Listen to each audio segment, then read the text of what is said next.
Hello friends, today in this video I will show you how to create a restore point in your Windows 11 computer. So just you have to follow some easy steps. Firstly, click on this search icon. Now type here create a restore point.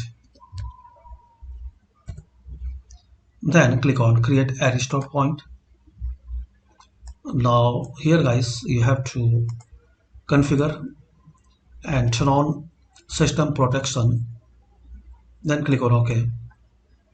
Now click on create.